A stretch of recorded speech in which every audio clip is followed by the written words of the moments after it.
আসসালামু আলাইকুম রহমতুল্লাহি ওয়া সম্মানিত দর্শক, ডক্টর মোহাম্মদ ইউনূস রাজনীতিতে কিংবা অর্থনীতিতে কিংবা এই মুহূর্তে শাসন কার্য পরিচালনায় যে একটা বিবর্তন আনতে চাচ্ছেন, পরিবর্তন আনতে চাচ্ছেন, সফলতা দেখাতে চাচ্ছেন, বলতে গেলে সবকিছুটি একেবারে গোড়ার দিকে গলদ দেখা দিচ্ছে।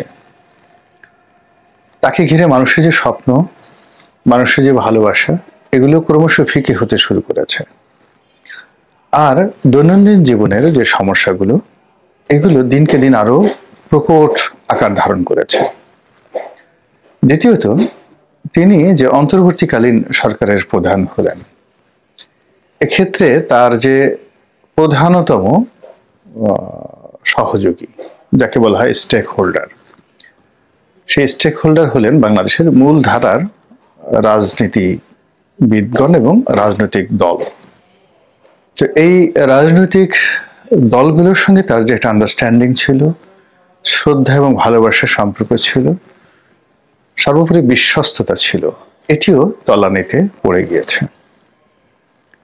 এই মুহূর্তে তাকে বিশ্বাস করেন, নির্ভর করেন এরকম কোন রাজনৈতিক দল, সেটা ছোট দল বলেন কিংবা বড় দল বলেন, ওইরকম আছে কিনা আমার নজরে আসছে না।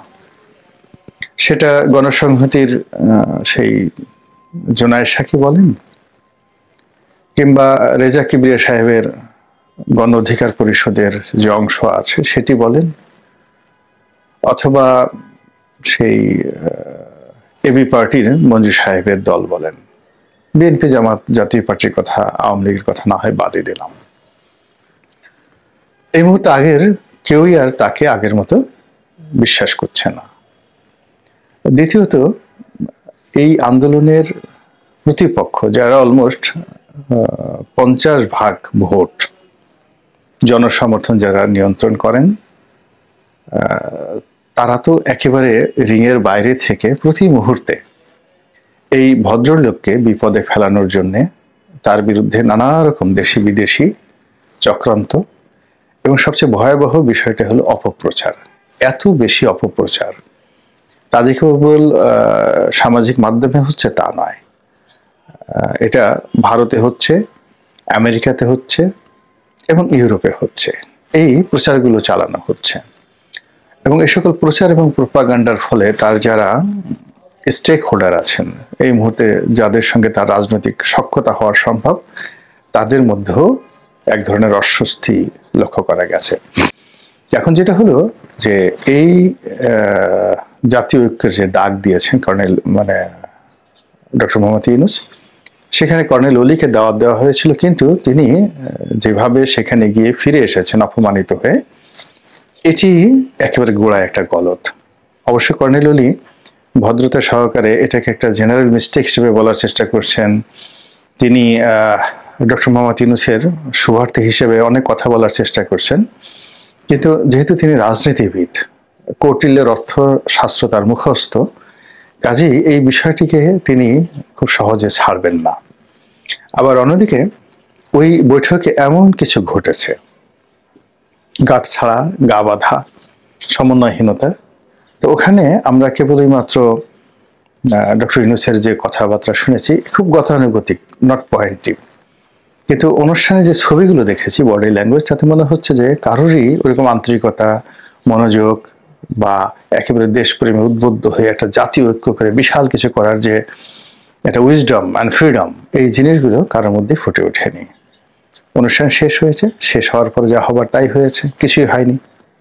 অর্থাৎ উল্টো এখন যেটা দেখা যাচ্ছে, বিএনপিও বলছে যে জাতীয় ঐক্য মানে বাকশাল নয়, এবং যে জাতীয় সরকারের কথা বলা হচ্ছে যে বিএনপি থেকে 5 জন বা 2 জন, অমুক জায়গা থেকে 2 জন, 1 জন নিয়ে ঠিয়ে এই সরকারকে 2 বছর, 3 বছর, 4 বছর, 5 বছর কন্টিনিউ করা।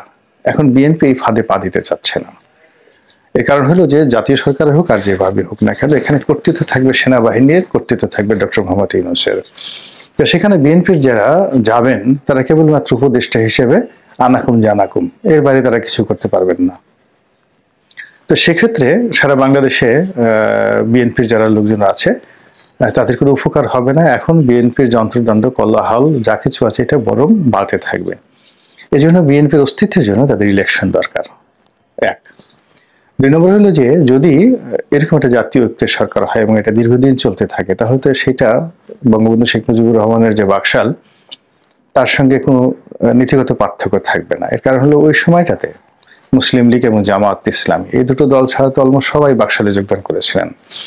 এখন জাতীয় ঐক্য সরকারে যদি জাতীয় পার্টি আর আওয়ামী লীগ ছাড়া বাকি সবাই যোগদান করে, আর এটি যদি ১০ বছর চলতে থাকে কন্টিনিউয়াসলি, তাহলে বিএনপির তো মুখ দেখানোর জায়গা থাকবে না। সে সেখান থেকে পদত্যাগ করে এসে আবার আন্দোলন করতে পারবে না, যেটি বিগত সরকার আমলে হয়েছে। অর্থাৎ এই যে বিএনপি ৬-৭ জন যে এমপি তারা যে গেলেন, যাওয়ার পরে আওয়ামী লীগ সরকারকে বৈধতা দিলেন, এর ফলে আওয়ামী লীগ করলো কি টানা ৫ বছর সেটা চালিয়ে নিতে পারলো। কিন্তু ১৮ সনের পরে যদি বিএনপির সব এমপিরা যদি সেখানে না যেতেন, তাহলে আওয়ামী লীগ কয়দিন টিকতো একমাত্র আল্লাহ রাব্বুল আলামিন জানেন। তো বিএনপি সেই ভুলটা করতে চাচ্ছে না। ফলে দলের প্রাজ্ঞ এবং অভিজ্ঞ যে নেতৃবৃন্দ রয়েছেন, তারা এই চালাকিটা বুঝতে পারছেন। আর এই কারণে তারা এটাকে বাকশালী একটা ফন্দি এবং ডক্টর ইউনূসের মধ্যে এই একটা বাকশালী যে মনোবৃত্তি, এটি তারা খুঁজে পেয়েছেন। এগুলো বাংলাদেশের পার্ট। ওদিকে তারেক রহমান সাহেবের সঙ্গে দেখা করার জন্য মির্জা ফখরুল ইসলাম আলমগীর সাহেব তিনি ইংল্যান্ডে গিয়েছেন এবং সেখানে গিয়ে বেশ কিছুগুলো বক্তব্য তিনি দিয়েছেন, এবং সেই বক্তব্যের মধ্যে প্রণিধানযোগ্য কতগুলো বক্তব্য। ১ নম্বর হলো তিনি প্রশ্ন করেছেন, হু ইউ আর, আপনারা কারা, কোত্থেকে এলেন। তো প্রথম দিকে আপনি দেখুন গত ১০০ দিন ধরে কন্টিনিউয়াসলি বিএনপি কিন্তু আনকন্ডিশনালি এই সরকারকে সাপোর্ট দিয়ে আসছিল। এখন অল অন এ সাডেন এই বৈঠকের পর, যে বৈঠক করে তিনি ইংল্যান্ডে গেলেন, সেই বৈঠকের পরে তিনি বলেন, হু আর ইউ, আপনারা কারা, কোত্থেকে এসেছেন। তো এই সকল কথার মধ্যে বোঝা যাচ্ছে যে ডক্টর মোহাম্মদ ইউনূস রাজনৈতিক দলগুলোর সঙ্গে যে সমঝোতা, যে সম্পর্ক করতে চাচ্ছেন, বা তিনি যে প্ল্যান নিয়ে এগোচ্ছেন, বা তিনি যে রিসেটের কথা বলেছেন, তিনি যে সংস্কারের কথা বলেছেন, এই সবগুলো মিলিয়ে এমন একটা জগা খিচুড়ি তৈরি হয়েছে যে যারা রিসেটে বিশ্বাস করেন তারাও এখনো ভরসা পাচ্ছেন না যে আসলে রিসেট হবে কিনা। এই জন্য সমন্বয়ক যারা রয়েছেন তাদের একটা বিরাট অংশ বিক্ষুব্ধ। আবার তিনি যে সংস্কারের কথা বলছেন, এই জন্য বেশ কয়েকটা সংস্কার কমিশন করা হয়েছে। তো তারা খুব পরিশ্রম করছেন, কষ্ট করছেন, তারাও ভীত সন্ত্রস্ত যে এত কষ্ট করছি, সেই সংস্কার যদি না হয়, উল্টো যদি এই সরকার না টিকে, সেটা বিএনপি আসুক, অন্য কোনো দল আসুক, তখন এই সরকারের সাথে যারা সম্পৃক্ত, সেই হিসাবে যারা এই সংস্কার গ্রুপের মধ্যে রয়েছেন, তো তারা দেখা গেল সেই 111-এর সংস্কারবাদীদের মতো করে আবার সমাজে নাজেহালের শিকার হবে। তো সব মিলিয়ে এমন একটা জগা খিচুড়ি তৈরি হয়েছে। সেই জগা খিচুড়িটা যে কোথায় গিয়ে কিভাবে একটা শুভ পরিণতি লাভ করে, সেটা বোঝা যাচ্ছে না। আল্লাহ আমাদের সবাইকে হেদায়েত দান করুন এবং হেফাজত করুন। আসসালামু আলাইকুম ওয়া রাহমাতুল্লাহি ওয়া বারাকাতুহু।